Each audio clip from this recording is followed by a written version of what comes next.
से कहिए शासन जी हमने के बीच में एक से एक विद्वान महात्मा उपस्थित बने लो आप लोग। अभी संत कुमार जी इतना बढ़िया बात, विजय भाई साहब इतना पढ़ल लिखल भी बने,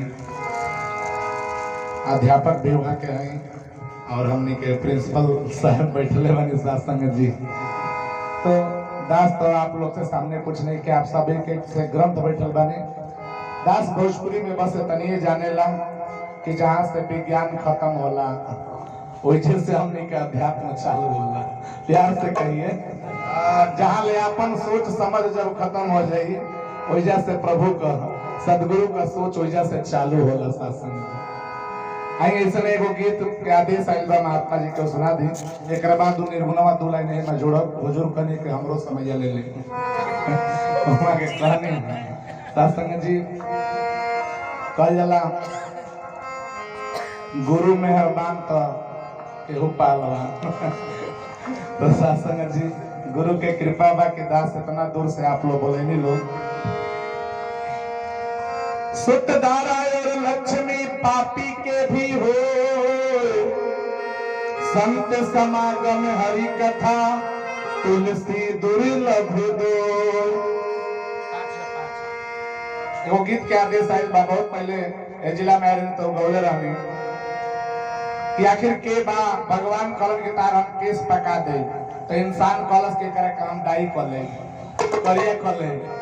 भगवान कलम तार दांत तोड़ दे, इंसान कलश की हम दूसर दांत लगवा ले, सेट चलता हूँ लगवा ले। भगवान कलम तारा यहाँ तुम्हें कि हम रोशनी कम कर दे समय आई तो इंसान कलश अब पावर वाला चश्मा लगा ले। लास्ट में भगवान कलम तारा सांसिए लेके चल जाएगा। इंसान सोचता है सांस कहाँ से हम पाए। प्यार से कहिए यही तरह कोरोना में सांसिए रुक गए लोग के बहुत भजन बा, लेकिन वो भजन का आदेश बा आखिर सांस फ्री में जो हमने का ऑक्सीजन लेता नहीं जा ई के दे रहल बा जन्म से। दास कई समझौता माता के गर्भ में भी हमने के रही ला जा तब वो जो तो ऑक्सीजन पहुंचावेला के पहुंचावेला। यही के जनावे खातिर के निरंकारी मिशन आइल बा शासन जी। महात्मा राम बच्चन जी आज इतना बढ़िया टेंट माइक लगा के इतना लोग के बुला के इतनी बात बतावे खातिर के एगो शक्ति ऐसन बा जवन चाही तई बोलता डोलता या बे चाही तई बंद हो जाए। कौन शक्ति कि कौन खुदा है जो है जर्रे जर्रे बीच समाया। हुजूर के घरे रहने यह गीत लिखाइल रहे, हुजूर बड़ा स्टेज पे बाने दिन रहे एक हम लाजे गावत ना रहने ते करी ना बढ़िया गीत है गाइए तो वजह से चालू भइली तहिया से सरैया ब्रांच से कि कौन खुदा है जो है जर्रे जर्रे बीच समाया। तारों को चमकाया जिसने चिड़ियों को चहकाया, तारों को चहकाया जिसने चिड़ियों को चहकाया हो। अरे जब धरती सूरज न चांद रहले कि जब धरती सूरज न चांद रहले पवन भागवान रहले। जब धरती सूरज न चांद रहले तो पवन भागवान। जब धरती ना रहे सूरज ना रहे चांद ना रहे तब कौन भगवान रहे।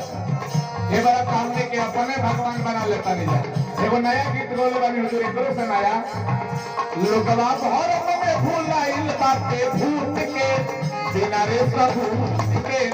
लोगवा भर में भूलाइल बाटे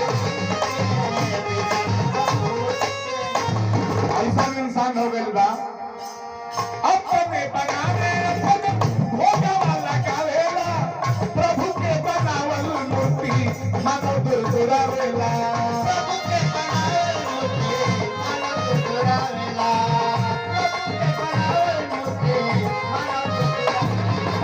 अपने बना के अपने को भोग लगाओ करेगा, लेकिन जो भगवान के बनाओ है मूर्ति बा ये मूर्ति से मुकदमा लड़ता नहीं जा कालाल मंदिर ये मूर्ति से हमने के नफरत करता नहीं जा शिकायत पत्ती आवता नहीं जा। आज हमने के सकुर माता जी एक बार बड़ी कि नर पूजा नारायण पूजा जियते में बाबू भाई के सेवा कर मोला के बात के देखा। अभी महात्मा जी विजय जी ये बात बनी है का ई छोड़ावो तारन जग से छुआ छूत के, आई छोड़ावो तारन जग से छुआ छूत के, अरे सब भूत के थोड़ा थोड़ा के भूलाई बाबा के भूत के, अरे सब भूत के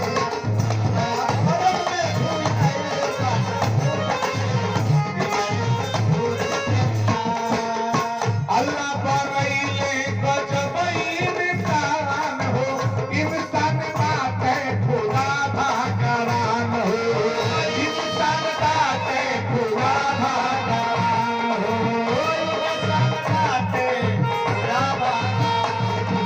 तू ईश्वर है, तू अल्लाह है, तू ही वो खुदा है, सारी दुनिया का एक मालिक नामी नाम जुदा है, सारी दुनिया का